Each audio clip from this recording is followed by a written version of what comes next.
अस्सलाम वालेकुम नाज़रीन, हॉट इशू प्रोग्राम में भली कार मैं तव्हांजी मेज़बान सबीन मेमण। नाज़रीन, हॉट इशू प्रोग्राम में ॻाल्हि कंदासीं बिलावल भुट्टो ज़रदारी पारां जेका अॼु प्रेस कॉन्फ्रेंस कई वई आहे। बिलावल भुट्टो ज़रदारी चयो आहे त वज़ीर आज़म खे वफ़ाक़ी हुकूमत खे नेठि 2 सालनि खां पोइ संजीदगी सां सूबे जो ख़्यालु अची वियो। जेकॾहिं वज़ीर आज़म अचे थो ऐं वफ़ाक़ी हुकूमत सूबे में कमु करणु चाहे थी त उनखे सिंध हुकूमत सां गॾिजी कमु करणु घुरिजे।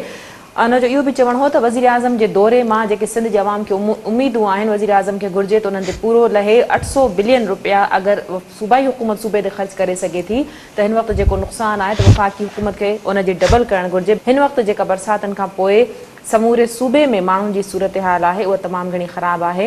इन सूरत हाल में अहिड़ा फ़ैसिला करणु अवाम दुश्मनी बराबरि हूंदो। इन्हनि ते बि ॻाल्हाईंदासीं। इन खां अलावा ॻाल्हाईंदासीं त बिलावल भुट्टो ज़रदारी चयो आहे त NDA में तरफ़ां सिर्फ़ु 3 नाला साफ़ करणी जेका आहे सा काफ़ी कोन्हे। सिंध हुकूमत जे तरफ़ां उनजो चवणो हो त वॾो वज़ीर समूरे सूबे जो दौरो बि कयो आहे ऐं वॾो वज़ीर सिंध हुकूमत उनजी सॼी टीम जेका आहे सा ग्राउंड ते माण्हुनि सां गॾु आहे। जेकॾहिं वफ़ाक़ी हुकूमत खे नज़र नथो अचे त वफ़ाक़ी हुकूमत जो ॾोह आहे। इन खां अलावा ॻाल्हि कंदासीं सूबाई वज़ीर सईद गनी जे हवाले सां। सईद गनी जो पिणु इहो चवणु आहे त वज़ीर आज़म सूबे में अचे थो, वज़ीर आज़म खे बार बार अचणु घुरिजे। माज़ी में बि वज़ीर आज़मनि पारां इंतरा जा दौरा कया विया आहिनि, पर ज़रूरत इन ॻाल्हि जी आहे त जेके वाइदा कया वञनि उन्हनि खे पूरो कयो वञे। इन ई हवाले सां जेकॾहिं ॻाल्हि कजे त फिरदौस शमीम नक़वी जो चवणु आहे त वज़ीर आज़म सिंध जे अवाम जे लाइ कराची पैकेज जे लाइ 2 हफ़्तनि खां गॾिजाणियूं करे रहिया हुआ। वज़ीर आज़म जे दौरे जे हवाले सां तमामु घणी उमीदूं आहिनि। छा वज़ीर आज़म जो दौरो इन्हनि उमीदनि ते पूरो लहंदो, इन ते बि ॻाल्हाईंदासीं। मजमूई तरह हिन वक़्तु जेका रिलीफ जे हवाले सां समूरे सूबे में सूरत हाल आहे उन ते बि ॻाल्हि कंदासीं। छो त इहे इल्ज़ाम लॻनि था त जेके कैंपूं ठाहियूं वयूं आहिनि उन्हनि कैंपुनि खे जियालनि जी कैंपनि में तब्दील कयो वियो आहे। इन हवाले सां असांखे स्टूडियो में जिन महिमाननि जॉइन कयो आहे उनजो तारुफ़ कराईंदी हलां। इंसानी हक़नि बाबति वॾे वज़ीर जा ख़ासि सलाहकार वीर जी कोहली साहब भली कार चांदी तव्हां असांजे प्रोग्राम में जॉइन कयो। असांजा ॿिया महिमान आहिनि जमात इस्लामी सां ताल्लुक़ रखंदड़ नायब अमीर जमात इस्लामी डॉक्टर उसामा रज़ी साहब। आपको वेलकम कहते हैं डॉक्टर साहब, अपने प्रोग्राम में ज्वाइन किया। असांजा 3 महिमान असांखे फ़ोन लाइन ते अमर गुरड़ो साहब जॉइन कयो। अमर साहब तव्हांखे भली कार चांदी, तव्हां प्रोग्राम में असांखे जॉइन कयो। महिरबानी। वीर जी साहब, छा चवंदो बिलावल भुट्टो ज़रदारी पारां जेका प्रेस कॉन्फ्रेंस कई वई आहे ऐं काफ़ी हाइप क्रिएट थियल आहे वज़ीर आज़म जे दौरे जे हवाले सां, ऐं इहो वफ़ाक़ी हुकूमत तरफ़ां चयो थो वञे त वज़ीर आज़म जो जेको दौरो हूंदो इंतिहाई अहमियत जो हामिल हूंदो। कराची पैकेज ऐं सिंध में मनसूबनि जे हवाले सां वॾो हिकिड़ो ऐलान थींदो। छा इहो ऐलान ओतिरो हूंदो जेतिरो नुक़सानु थियो आहे? महिरबानी सभिनी ॾिसो, सभिनी खे ॻाल्हि पहिरीं इहा आहे त असांखे जेके ख़दशा आहिनि उहे ख़दशा असांजा जेन्युइन आहिनि। पोयां 2 सालनि खां कराची ते रुगो सियासत थी आहे, कमु न थियो आहे। हिननि खे जेकॾहिं कराची या सॼी सिंध, कराची समेत समूरा सिंध जा शहर जंहिं तरीक़े सां वफ़ाक़ी गवर्नमेंट खे, छो त सिंध जेका आहे उहो पाकिस्तान जो हिसो आहे न, त हिननि जी ॻाल्हि मां, हिननि जे अमल मां, हिन जे तस्वर मां, हिननि जे ख़्याल मां, हिन जे मौक़ुफ़ मां हर जॻह जॻह ते झलक ईअं थी नज़र अचे जीअं असां सिंध ते काई वॾी महिरबानी पिया कनि। सिंध जेको आहे सो पाड़ेसरी मुल्क आहे ऐं हीअ ॿिए कंहिं मुल्क जा वज़ीर आज़म उते अचनि था ऐं उन्हनि सिंध ते अहसान पिया कनि। ईअं हरगिज़ न आहे न। हीअ मूंखे सम्झ में नथो अचे इनजो जवाज़ वफ़ाक़ी हुकूमत इहो थी ॼाणाए त सिंध में जेके इंतज़ामी मामला आहिनि या जेका डिज़ास्टर थियो आहे इन जी ज़िमेदारी सूबाई हुकूमत जी आहे, ना अहली आहे सूबाई हुकूमत। आउं तव्हांखे ॿुधायां पियो न, ऐं इहो त चवां त ॾिसो, हीअ पहिरियों दफ़ो हिते आया ऐं 162 अरब जो ऐलान कयो। उनखां पहिरीं हिननि हिकिड़ो सिंध जो दौरो कयो जंहिंमें थरपारकर उमरकोट विया ऐं ओॾी महिल उते थरपारकर में ॾुकार जी सूरत हाल हुई। हुननि चयो त हींअर त असीं नवां आया आहियूं, पैसा आहिनि कोन, बजट सभु आहे कोन, असां जेको हाल आहे असां तव्हां करियूं था। असां तव्हांखे 2 जेके मेडिकल कैंप्स हूंदियूं आहिनि, जेके मोबाइल मेडिकल कैंप्स हूंदियूं आहिनि, वॾी गाॾी जे अंदरि लॻंदियूं आहिनि, उहे तव्हांखे कुझु महीननि जे अंदरि ॾींदासीं ऐं उनखां पोइ अॻिते वञी थर जे लाइ को ॿियो पैकेज ऐलान कंदासीं। हिकिड़ी सिंगल टैबलेट डिस्प्रिन बि न आई, उनखे 2 साल गुज़री विया। उनखां पोइ 162 अरब जो ऐलान थियो। हाणे नवां ऐलान, वरी नवां ॻाल्हियूं, वरी नयूं ख़बरूं, वरी 2 साल ॿिया गुज़री वेंदा। उनखां पोइ वरी चवंदा हाणे वॾो को पैकेज जो ऐलान पियो थिए, 1 रुपयो बि न ॾिनो आहे हिननि। ऐं ॿी ॻाल्हि त हीअ जॾहिं ॾियनि था त ओॾी महिल ॻाल्हि ईअं था कनि को असांखे ख़ैरात पिया ॾियनि। ईअं हरगिज़ न आहे। हिकिड़ो आइनी तरीक़ेकार हूंदो आहे सूबनि खे जीअं वफ़ाक़ ॾींदो आहे, रुगो हिते जी ॻाल्हि न आहे, ॿियनि सूबनि खे बि ॾिए थो, पर हीअ हिननि जो जेको तरीक़ेकार आहे या हिननि जी जेका ॻाल्हि आहे, जेको हिननि जो विज़न आहे उहो सम्झ खां ॿाहिरि आहे। हीअ हिते अचनि था, ॿियो जॾहिं बि अचनि था त इमरान ख़ान जॾहिं सिंध में अचे थो तॾहिं एज़ ए वज़ीर आज़म नथो अचे, हू PTI जो लीडर थी अचे थो, हितां जी PTI जे कुझु माण्हुनि सां मिली करे पोइ हलियो थो। इहो कीअं मुमकिन आहे त हिकिड़े रियासत जो वज़ीर आज़म, हिकिड़ी मुल्क जो वज़ीर आज़म ॿिए हिकिड़े सूबे में वञे थो ऐं उन मुल्क जे सूबे में वञे थो ऐं उतां जो चीफ एग्जीक्यूटिव सां मिले ई कोन थो। का इन जी ज़ाती दुश्मनी आहे, सियासी इख़्तिलाफ़ आहे न, त सियासी इख़्तिलाफ़ खे तव्हां ज़ाती दुश्मनी बणाए ऐं पोइ वरी जॾहिं बि तव्हां अचो था रुगो कराची जी ॻाल्हि था करियो। अॼु बि स्टेटमेंट हूंदी आहे वज़ीर आज़म जी, सुभाणे अचा पियो कराची लाइ ऐलान। छा मतिलबु कराची लाइ ऐलान तव्हां कंदो? सिंध जा 20 ज़िला हींअर ॿुॾा पिया आहिनि ऐं 20 ज़िलनि में जेका हालत आहे तव्हां मीडिया ते ॾिसो पिया, असीं पाण ज़िलनि में घुमूं पिया, असांजी ड्यूटियूं लॻियूं पियूं आहिनि, असां मुसलसल उते ॾींहुं राति उते फील्ड में आहियूं, उते माण्हुनि जे हालात ॾिसूं पिया, इनिशियल स्टेज ते जेको असांखां थी सघे असां करियूं पिया सिंध गवर्नमेंट तरफ़ां, ऐं अञा वरी सिंध गवर्नमेंट सर्वे पई कराए त किथे किथे कहिड़ो नुक़सानु थियो आहे ताकी हुनजी वधि खां वधि मदद करे सघिजे। त हीउ सॼो बिलावल साहिब जो इहो ई मौक़ुफ़ आहे ऐं हुनजो चवणु इहो आहे त भई तव्हां जेकॾहिं सोचो था त सॼी सिंध लाइ सोचो, ऐं जॾहिं सिंध लाइ तव्हां सोचो था, सिंध खे पैकेज था करियो, त इहो तासुर ॾेई न करे त असां को ख़ैरात पिया ॾियूं तव्हांखे, को थोरो पिया करियूं, अहसान पिया करियूं, तव्हांखे ईअं छो था तासुर ॾियो त असीं को तव्हांजे मुल्क जो हिसो ई न आहे। बिलावल भुट्टो ज़रदारी ये ॻाल्हि कही तो सिंध जो आवाम जो पैसो है, तो रेवेन्यू जनरेट थे। तो डॉक्टर साहब क्या कहेंगे, बड़ी एक्सपेक्टेशंस हैं वज़ीर आज़म के जो दौरा होगा, लेकिन वही वीर जी साहब की बात को मैं सेकंड करूंगी कि ये दौरा सिर्फ कराची तक महदूद होगा। आज बिलावल भुट्टो ज़रदारी से प्रेस कॉन्फ्रेंस में भी किसी ने पूछा कि दूसरे अज़ला के हवाले से जो है सूरत हाल है उस पर क्या वफाकी हुकूमत का इनिशिएटिव होगा, तो आप क्या समझते हैं, क्या सूरत हाल हो सकती है, कल क्या बड़ा ऐलान हो सकता है? जी बिस्मिल्लाहिर्रहमानिर्रहीम। देखिए, सिंध के अवाम तो इस वक्त एक यतीमों जैसी ज़िंदगी गुजार रहे हैं और सिंध का कोई वाली वारिस नहीं है। सिंध से मुराद है सिंध के अवाम जी, क्योंकि सिंध में एक हुक्मरान तबका भी पाया जाता है, वो भी अपने आप को किसी किस्म की कोई चीज़, कोई शनाख्त अपनी जो है वो करवाता है और उसको किसी और तरफ ले जाता है। तो बुनियादी मसला ये है कि सिंध के अवाम का तो कोई वाली वारिस है नहीं। ये डिज़ास्टर अभी तो नहीं हुआ है, ये तो हर साल आता है। हर साल सिंध के अवाम का हाल तो देखें आप जाके, पैरों में जूतियाँ नहीं हैं, जिस्म के ऊपर कपड़े नहीं हैं, सर छुपाने की कोई जगह नहीं है, अपनी मर्ज़ी से जी नहीं सकते, अपनी मर्ज़ी से चल फिर नहीं सकते, अपनी मर्ज़ी से खा पी नहीं सकते। तो ये 70 साल हो गए हैं ना इस मुल्क को बने हुए। 70 साल से इस मुल्क में कोई हुकूमत रही होगी, कोई सिस्टम यहाँ पे काम करता रहा होगा, तो कौन है इसका जिम्मेदार? और इस 70 साल के अरसे में इस सिंध के ऊपर कितने पैसे खर्च हुए? बिलखुसूस इन पिछले 12-15 सालों में इस सिंध के ऊपर कितने पैसे खर्च हुए? कहा जाता है कि 10,000 अरब रुपए इस सिंध के बजट के मुताबिक, जो ऑफिशियल ऑडिटेड बजट कहलाता है, उस बजट के अंदर 10,000 अरब रुपए अगर आप इसमें डालेंगे ना, फिगर नहीं आएगी इसके अंदर। कहाँ गया ये पैसा? ये जेबों के अंदर जा रहा है, ये तिजोरियों के अंदर जा रहा है, ये आवाम के पास नहीं जा रहा। तो एक ये कहे कि आप और दूसरा ये कहे कि आप, ये सब ड्राइंग रूम की सियासत है और आवाम की सारी सियासत इस वक्त सुकड़ के ड्राइंग रूम के अंदर आ गई है। और ये जो सैलाब की शक्ल में कुदरत ने इस सूरत हाल को एक्सपोज किया, ये सूरत हाल एक्सपोज हुई, उसके नतीजे में ये बात आया हो गई कि कोई जिम्मेदार अपनी जिम्मेदारी को पूरी नहीं कर रहा है। सब नाअहल, नालायक, लुटेरे, करप्ट, बदमाश तबका है और चीज़ों को सिस्टम के तनाजुर में देखना चाहिए, चीज़ों को हुक्मरान तबके के तनाजुर में देखना चाहिए।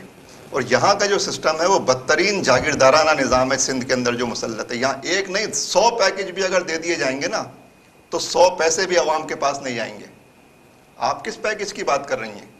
यहाँ पे अगर 10 पैकेज भी वफाक देते, सूबा क्या कर रहा है? 90%, 95% रेवेन्यू कराची जनरेट करके सूबे को देता है। कभी ओन किया है इन्होंने?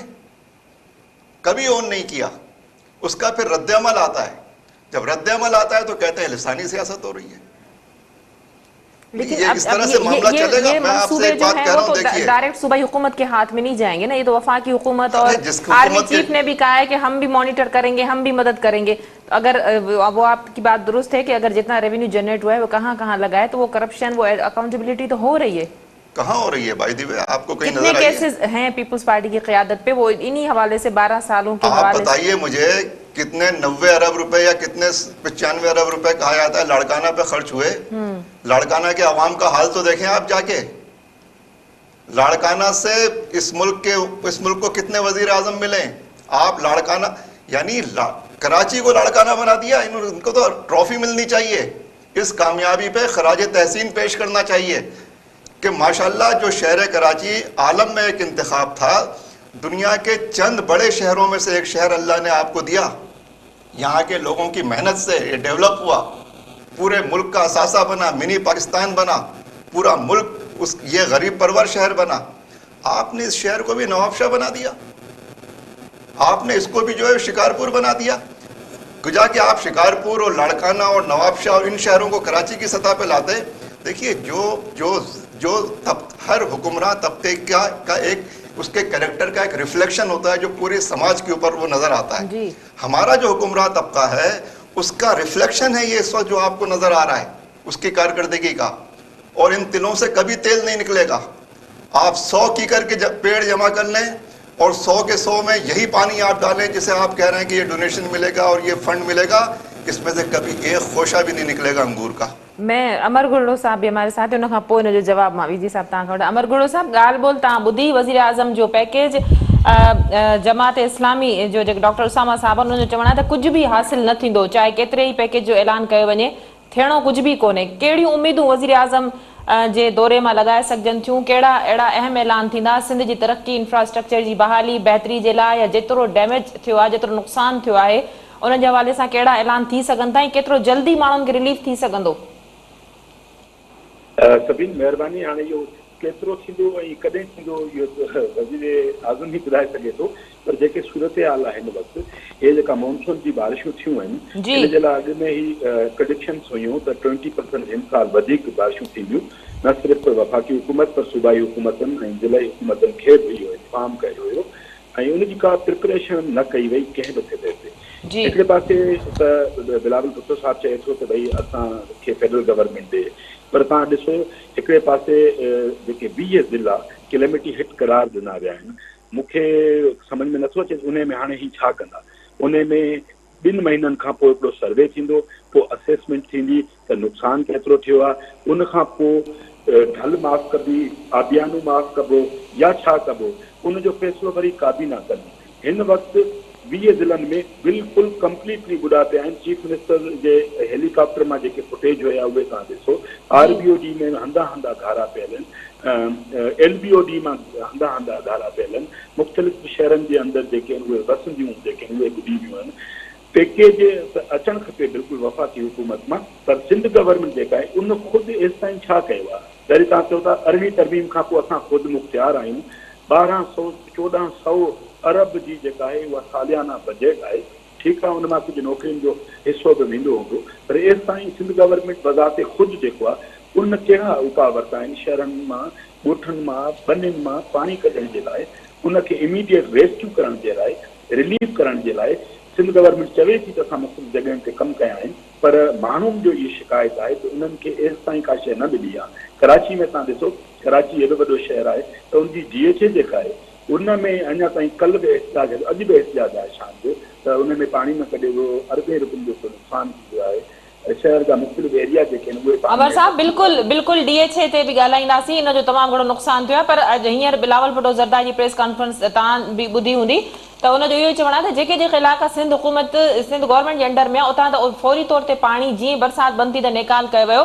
DHA ते अगरि सिंध हुकूमत कमु करे बि पई त तव्हां ॾिठो त सोशल मीडिया ते केॾी तनक़ीद कई वई, कहिड़े तरीक़े सां हिकिड़ी प्रोपेगेंडा कई वई त सूबाई हुकूमत पंहिंजो कमु कयो जो हाणे इन इलाइक़नि तरफ़ वञे थी, जॾहिं त सॼो जेको आहे सो कराची आहे ऐं सॼी सिंध जा सभई शहर पंहिंजा आहिनि।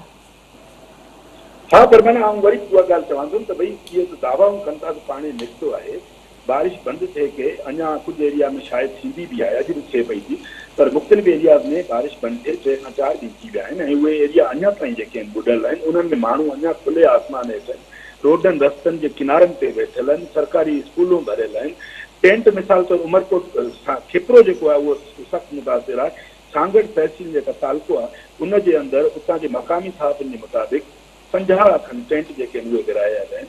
माना हिन वक़्तु हिकिड़ी एमरजेंसी आहे 20 ज़िलनि जे अंदरि। उन एमरजेंसी में जंहिं पैमाने ते रेस्क्यू ऑपरेशन थियणु घुरिजे उहो ग्राउंड ते नज़र नथो अचे। गुरड़ो साहब, उहो त वॾो वज़ीर बि एडमिट करे चुको आहे त भई एतिरा वसीला कोन्हनि के, NDMA तरफ़ां बि जेके ख़ैमा मिलिया, जेके सामान मिलियो नाकाफ़ी आहे। यकीनन माण्हू तमामु घणा मुतासिर थिया आहिनि। असां सां गॾु रहिजो विजी साहब, जीअं डॉक्टर साहब बि ॻाल्हि कई ऐं गुरड़े साहब बि ॻाल्हि कई त माण्हुनि खे उहे रिलीफ अञा न मिली सघियो आहे, छो त तव्हां बि ॾिठो हूंदो ग्राउंड ते, तव्हां बि फील्ड में कमु कयो था, तव्हांजी बि ड्यूटी लॻल आहे, त लखनि जी तादाद में, हज़ार न मुंहिंजे ख़्याल में लखनि जी तादाद में माण्हू मुतासिर थिया आहिनि। सभिनि हिकिड़ी ॻाल्हि त माण्हुनि खे चिटो ऐं साफ़ लफ़्ज़नि में ॿुधाइजे, जेके डिज़ास्टर ईंदा आहिनि, जेके अहिड़े क़िस्म जूं ॿोॾूं या जेके फ्लड वग़ैरह ईंदा आहिनि, उन ते हिकिड़ा अलॻि इदारा ठहियल हूंदा आहिनि ऐं उन्हनि अलॻि इदारनि जो ई कमु हूंदो आहे जेको प्रोविंशियल या जेको नेशनल डिज़ास्टर इदारा बि मैनेजमेंट त सूबाई अथॉरिटी या हुकूमत जे अंडर में न वफ़ाक़ी गवर्नमेंट जे अंडर हूंदा आहिनि। जॾहिं डिज़ास्टर ईंदो आहे तॾहिं हमेशह वफ़ाक़ी हुकूमत उनखे डिसाइड कंदी आहे, जंहिंमें PDMA या NDMA ठहियल आहे या अहिड़े क़िस्म जा मुंहिंजा अलॻि सां रिलीफ हूंदा आहिनि पंहिंजे। पर ॻाल्हि इहा आहे त जॾहिं आउं इहो थो चवां, मुंहिंजो मौक़िफ़ इहो आहे त जॾहिं 72 साल जी तारीख़ में जेकॾहिं 12 साल सिंध ते पीपल्स पार्टी जी हुकूमत रही, पर कराची ते वरी तव्हां ॾिसो पोयां 40 सालनि खां जेके क़ाबिज़ रहिया, जेके अॼु बि नाला खोटियूं था, मां जेके नालनि मां पुराणा जेके मोटरसाइकिल निकिरनि था, जंहिं तरीक़े सां कराची उहो साॻियो शहर आहे जंहिं कराची शहर में तव्हांखे यादि हूंदो त 5 मिंटनि जे अंदरि कराची सॼो शहर बंदि थी वेंदो, हिकिड़ी कॉल ते बंदि थी वेंदो। उहो साॻियो शहर आहे कराची जंहिंमें पाकिस्तान जो chief justice of Pakistan airport ते वेठो रहियो, सॼो ॾींहुं वेठो रहियो, पर कराची शहर मां ॿाहिरि न निकिरण ॾिनो वियो। 40 साल जिन माण्हुनि जे हथ में कराची ॾिनो वियो, जेके जिन ते क़ाबिज़ रहिया, जेके दहशतगर्द हुआ, जिनखे जेके कल्ह लाडला हुआ ऐं अॼु जेके से मुल्क दुश्मन आहिनि, जंहिंजो नालो तव्हां टीवी ते कोन था खणी सघो, 40 साल कंहिंजो उनखे हुकूमत ॾिनो ऐं 5 साल हुन में असांजा दोस्त पासे वेठो आहे, जमायत इस्लामी जो बि रहियो, पर डायरेक्टली पीपल्स पार्टी जो कॾहिं बि सिंध ते कराची ते मेयर वेझड़ाई में न रहियो। ठीकु आहे न। उनजे बावजूद जॾहिं ॻाल्हि अचे थी त तनक़ीद सिर्फ़ु पीपल्स पार्टी थिए थी। हालांकि पीपल्स पार्टी जॾहिं इक़्तिदार में रही तॾहिं बि उन्हनि खे सुख जो साह न खणण ॾिनो वियो। इहा पाकिस्तान पीपल्स पार्टी आहे जंहिंजे वज़ीर आज़म खे तव्हां फांसी चाढ़ियो, उहा पाकिस्तान पीपल्स पार्टी जंहिंजे वज़ीर आज़म खे तव्हां हिकिड़ो ख़त न लिखण जे करे नाहिल करे घर मोकिले छॾियो। हू त हर दौर में जेलनि में रहियो आहिनि, फांसियुनि ते रहिया आहिनि, सॼो कोड़ा खाधा आहिनि। कहिड़े दौर में तव्हां पीपल्स पार्टी खे बख़्श कयो आहे? पर तव्हां जेके कल्ह लाडला थी हिते सियासत अरबे रुपयनि जा तव्हां हिते मेगा प्रोजेक्ट वरिता ऐं 40 सालनि खां तव्हां उहे दहशतगर्द जंहिंखे मुल्क दुश्मन चओ था, उन्हनि खे तव्हां कराची ते क़ाबिज़ रखियो ऐं अॼु जॾहिं उन्हनि दहशतगर्दनि ऐं उन्हनि मुल्क दुश्मन जिन खे तव्हां चओ था मुल्क दुश्मन, असीं कोन था चऊं, पर तव्हांजे इदारनि इहो चयो आहे त मुल्क दुश्मन आहिनि ऐं राज एजेंट आहिनि जिन खे तव्हां 40 साल क़ाबिज़ रखियो कराची ते, ऐं अॼु जॾहिं उहे नालनि ते कब्ज़ा करे वेठा आहिनि, जेके हितां जा नदियुनि ते कब्ज़ो करे वेठा आहिनि ऐं उन्हनि समूरनि शहरनि ते जॾहिं जंहिं तरीक़े सां गैर कानूनी तौर ते कब्ज़ो कयो आहे ऐं अॼु जॾहिं पाणी नथो निकिरे, तनक़ीद पीपल्स पार्टी थिए थी।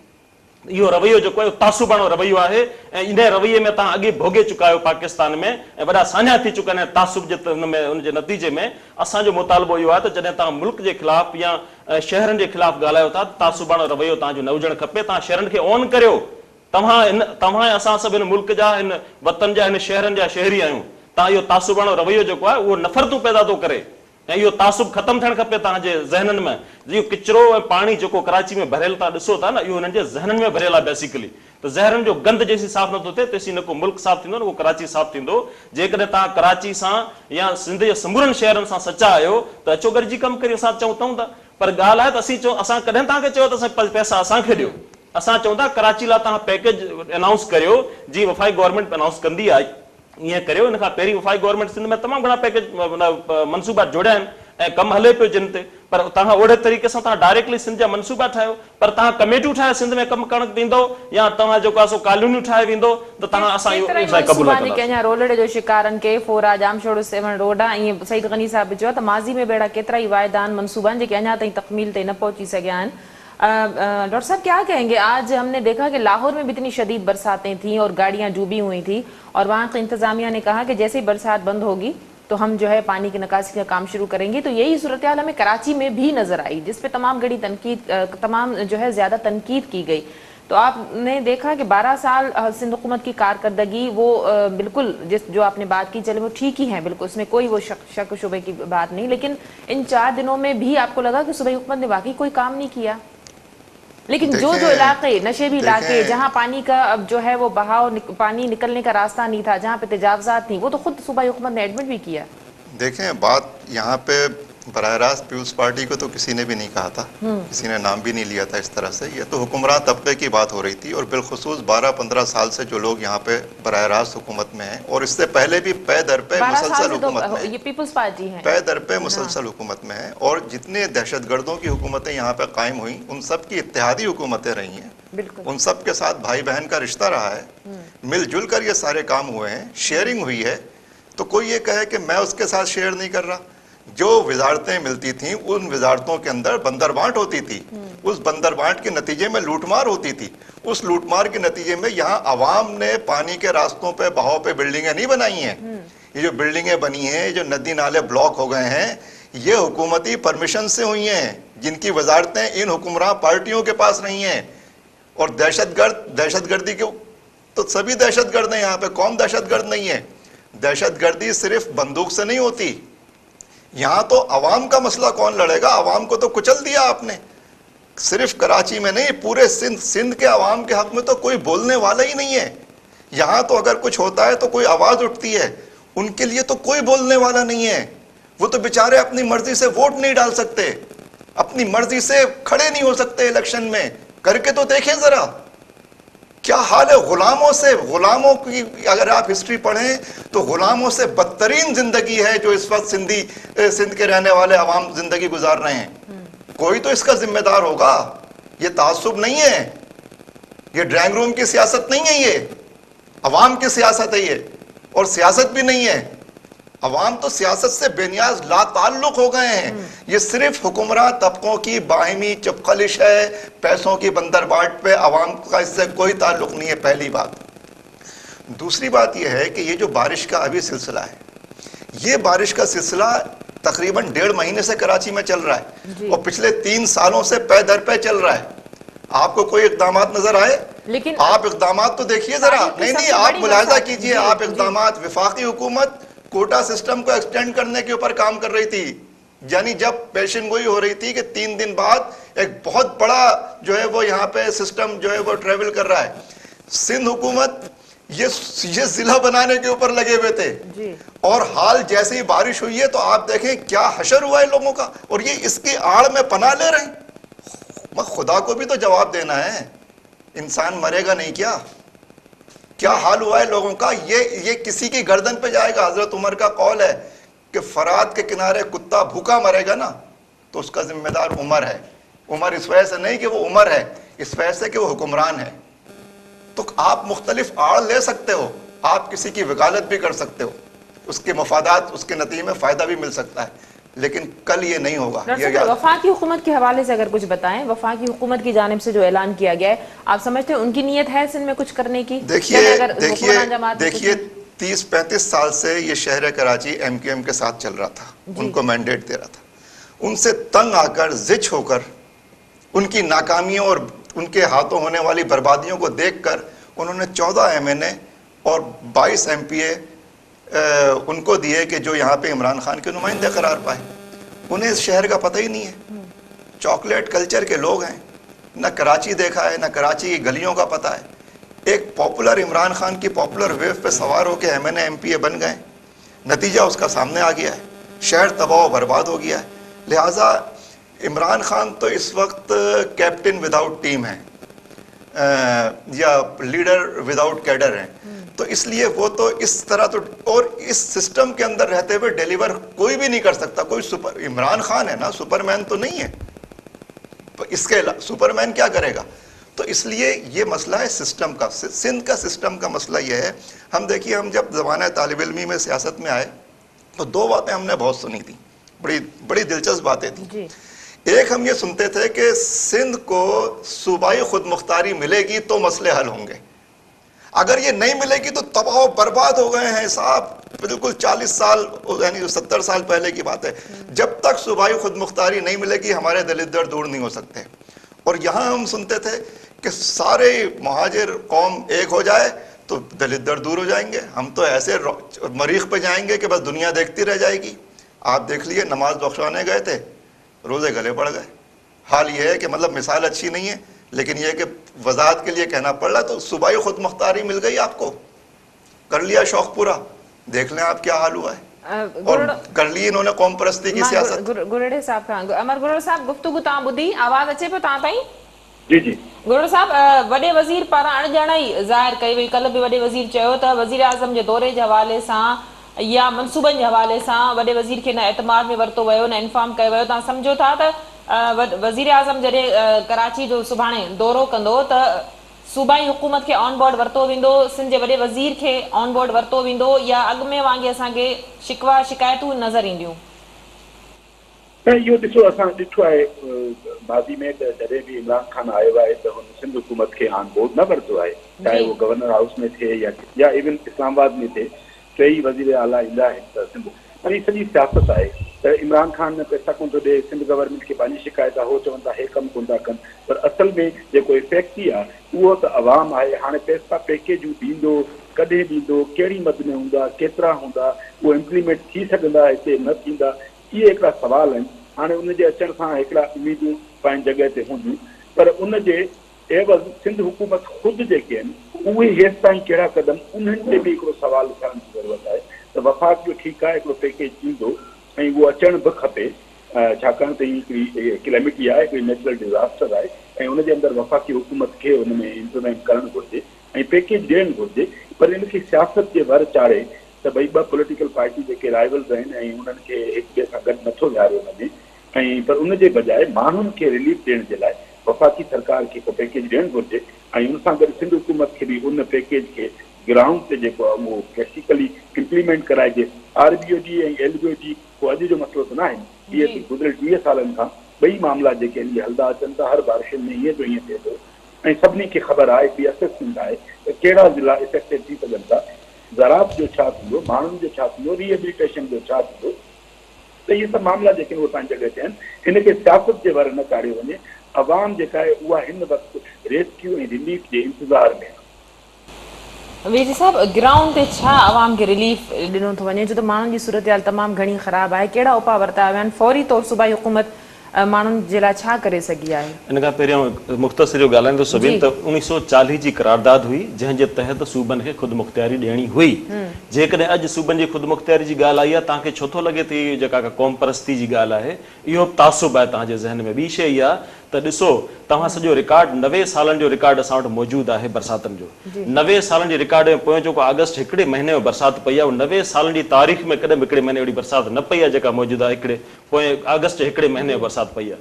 त ज़ाहिर आहे इहो, ऐं आर्मी चीफ बि इहा ॻाल्हि चयो ॾींहुं जॾहिं आयो त उन इहा ॻाल्हि कई त हीअ त कराची असां त ज़ाहिर आहे जेको आहे सो हिन जेको आहे सो थर्ड वर्ल्ड कंट्रीज़ में वेठा आहियूं, पर जेकॾहिं को सुधरियल मुल्क बि हुजे हा ऐं जेतिरी बरसाति पई आहे को बि शहर मुंहुं न ॾेई सघे हा, इहे नतीजा निकिरणा हुआ।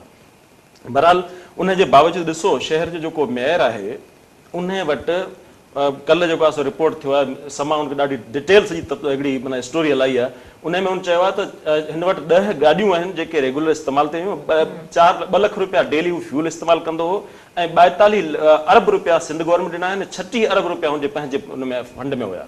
पर उनजे बावजूदु जेकॾहिं परफॉर्मेंस पुछूं था 0/0 आहे। हाणे चऊं था मौजूदा बरसाति, हाणे मौजूदा 4 साल वेठो रहियो न, परफॉर्मेंस त डे रोईंदो रहियो न, हू रोईंदो रहियो। जिन 13,000 उन टोटल मुलाज़िम आहिनि ऐं 13,000 मुलाज़िमनि जो कमु हूंदो आहे सड़कूं साफ़ करणु, रस्ता साफ़ करणु, नाला साफ़ करणु, ऐं जिन खे ड्यूटी हुई नाला साफ़ करण जी उहे मसरूफ़ आहे नाला बंदि करण में। ऐं असां जॾहिं विज़िट कंदासीं असां पकड़ियासीं, असां पकड़े माण्हुनि जे हवाले कयासीं जिन जो तालुक़ सियासी पार्टियुनि सां हो, असां पुलिस जे हवाले कयासीं। उहे माण्हू असां पाण पंहिंजे हथनि सां पकड़ियासीं, जेको हुन रेती ऐं बजरी ऐं सीमेंट जूं भरियल बोरियूं जेके आहिनि उन्हनि नालनि में हणी जेको आहे नाला बंदि पे कया। सो इहो सॼी सियासत थी आहे कराची में। पर आउं इहो थो चवां त मौजूदा तव्हां जेको तव्हांजे सवाल ते अचां थो त जीअं बरसाति 20 ज़िलनि में पई आहे, समूरनि ज़िलनि जे मथां हिकिड़ो माण्हू मुक़ररु कयो आहे जेको या मिनिस्टर आहे या एडवाइज़र आहे या को लोकल MP MNA आहे।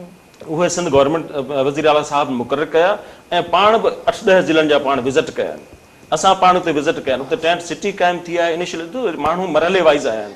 पहिरीं माण्हू थोड़ा आया, उन्हनि खे रिलीफ ॾिनो वियो, वरी ॿी बरसाति पई, बरसाति 15 ॾींहं मुसलसल हलंदी रही, त हलंदी रही, वरी ॿिए ॾींहुं आया, वरी 3 ॾींहं आया, 15 ॾींहं माण्हू ईंदा रहिया, माण्हू वधिया आहिनि। हाणे सिंध गवर्नमेंट पंहिंजो डायरेक्शन ॾिनी आहे कंसर्न डिपार्टमेंट खे, उतां जे डिप्टी कमिश्नर खे, मुख्तियारकार खे, तव्हां जेको नुक़सानु थियो आहे, केतिरा माण्हू वेठा आहिनि, तव्हां डेटा जल्दी तयारु करियो। उनखे 1 हफ़्ते जो टाइम ॾिनो, सॼो नुक़सानु जंहिंजो जेतिरो थियो आहे असांखे सॼी तव्हां उन लोकल सतह ते सॼो तव्हां जांच पड़ताल करे असांखे मोकिलियो। उहो वज़ीर आला साहब उन्हनि खां रिपोर्ट घुरी आहे। जीअं उहा रिपोर्ट साम्हूं अचे थी, उन्हनि खे जेको नुक़सानु थियो आहे उनजो, माण्हू त अची चुका, हाणे माण्हू को पाणी में फाथल न आहे, माण्हू वेठा आहिनि, को रोडनि ते, को रस्तनि ते, को बंदनि ते माण्हू वेठा आहिनि। उन्हनि खे तबाल ख़तम थी वियो आहे, माल लुड़ी वियो, घर तबाह थी विया, माण्हू लुड़ी न वियो आहे, माण्हू घरनि में पाणी बीठल हो, घरनि में पाणी बीठल हो, किथे जेके ऊचाई वारा घटि पाणी हो उते सुकी वियो आहे। ऐं कल्ह आयो आहे, मूंखे ख़बर आहे त हाणे कुझु माण्हू किथे पाणी सुकी वियो, किथे पाणी बीठल आहे, घरनि में पाणी बीठल आहे। माण्हू जेके आहिनि माण्हू ऐं माल असां उतां कढी चुका आहियूं, उहे हाणे बंदनि ते आहिनि या दड़नि ते आहिनि या रोड रस्तनि ते वेठा आहिनि। हाणे उन्हनि खे कीअं अॻिते वञी सेटलमेंट जी कीअं कजे, जेको उनजो नुक़सानु थियो आहे, उन्हनि जो ज़रई ज़मीन जेको उते फ़सुल ॿुॾी विया आहिनि, उन्हनि जो मुआवज़ो कीअं थो थी सघे, उनजे लाइ सर्वे हले पियो। उहा जीअं रिपोर्ट ईंदी, हुन जेको माली या नुक़सानु थियो आहे, उनजो मुआवज़ो सिंध गवर्नमेंट खे ॾींदी, उहो वज़ीर आला साहब चई चुको आहे। डॉक्टर साहब, नालों के हवाले से जो ऑपरेशन हो रहा है तजावजात के हवाले से, कितना उनको जो है आर्जी कैंप्स में अभी तो उनकी रिहाइश होगी, कितने हज़ारों की तादाद में लोग हैं, क्या इनका मुतबादिल वफाकी और सूबाई हुकूमत दे सकेगी लोगों को? देखिए, हम बार बार लौट पलट के वहीं पे आ रहे हैं। कराची कोई खेमा तो नहीं है ना कि अभी कहीं से कोई लोग उठकर आए हैं और एक तरह का करबला है जहाँ पे खेमा लग गया है और रिलीफ का काम हो रहा है।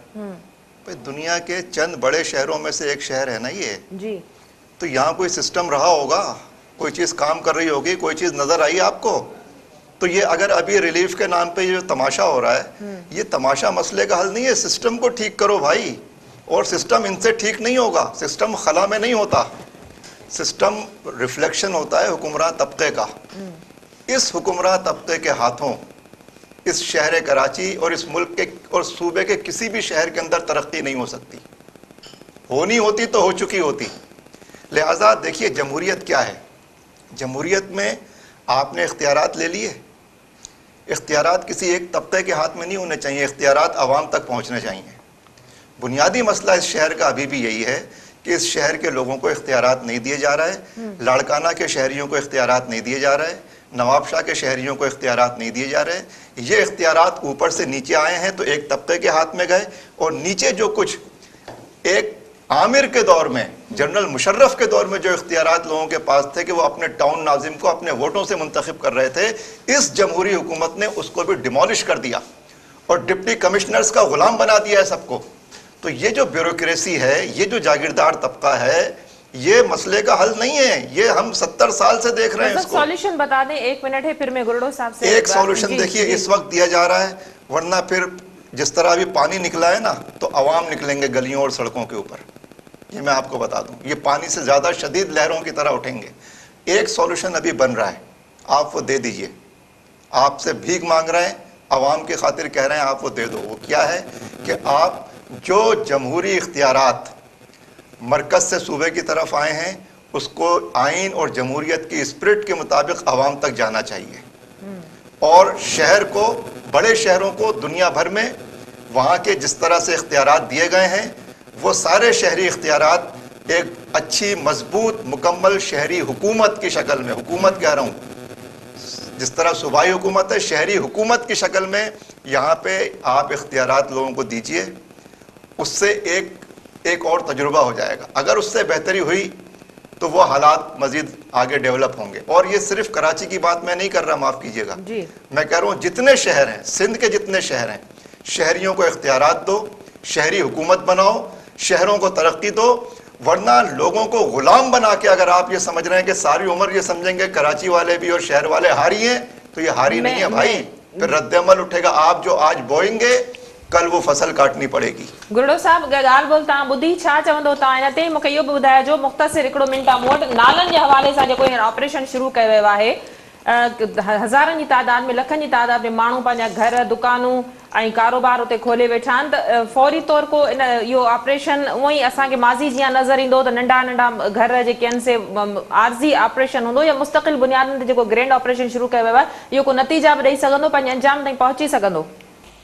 ॾिसो, ही के माण्हू अॼु या कल्ह अची न वेठा आहिनि, इहे कई सालनि खां हिते अची वेठा आहिनि। कल्ह गुजर नाले ते टियों ॾींहुं मुंहिंजी साथी रिपोर्टर जॾहिं माण्हुनि खां पुछियो त उन्हनि चयो 4 साल अॻु में बि ईअं घर ठाहिया विया, पर उनखां पोइ कयो कुझु बि न वियो। पोइ वरी असां आहिस्ते आहिस्ते पंहिंजा घर ठाहे वरिता। कराची जो मसइलो इहो आहे त कराची में 6 कैंटोनमेंट आहिनि, छावनियूं आहिनि। उन सां गॾु हिकिड़ी KMC आहे, हिकिड़ी लियारी डेवलपमेंट अथॉरिटी आहे, हिकिड़ी मली डेवलपमेंट अथॉरिटी आहे, हिकिड़ी सिंध गवर्नमेंट जो बल्दियात खातो आहे। उन खां पोइ नंढियूं वॾियूं कोई हज़ारनि जी तइदाद में जेके मुख़्तलिफ़ क़िस्म जूं शयूं आहिनि। मिसाल तौरु KPT आहे, उन खां पोइ बिन कासिम उन जा पंहिंजा हिकिड़ा इख्तियारात आहिनि, उन खां पोइ कोस्ट गार्ड आहे। इहे सभु जेके इदारा आहिनि उहे फ़र्दनि पंहिंजे मुंहुं कमु कनि था।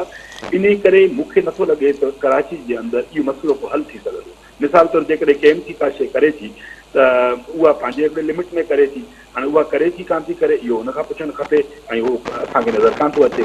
DHA करे थी कान थी करे, बहलिया करे थी कान थी करे, यानी LDA जेका उहा करे थी, MDA करे थी, सिंध सॉलिड वेस्ट मैनेजमेंट आहे उहो छा थी करे, त जेको बल्दियात खातो आहे उहा छा थी करे। त कराची जे अंदरि कॉम्प्लिकेटेड हिकिड़ो इशू आहे। पोइ हिकिड़ी एजेंसी का हिकिड़ी अथॉरिटी रिस्पॉन्सिबल न आहे सिटी जी। कराची में 6 कैंट आहिनि, सॼो एरिया जेको आहे उहो कैंटोनमेंट वटि आहे ऐं उहे उन का बि असांखे डेवलपमेंट नज़र नथी अचे। उन सां गॾु जेके ॾिसंदासीं केम्पीज एरिया में नथी अचे। वॾी महिरबानी गुलड़ो साहब, तव्हां पंहिंजो मौक़ो ॾियण लाइ असांखे प्रोग्राम में जॉइन कयो। तव्हां ॿिन्ही महिमाननि जी वॾी महिरबानी, तव्हां जो प्रोग्राम में असांखे जॉइन कयो। नाज़रीन, हॉट इशू प्रोग्राम जे वक़्त ते पंहिंजी पुॼाणी ते पहुचे थो। ईंदड़ प्रोग्राम ताईं ॾींदा इजाज़त। अल्लाह वाहे।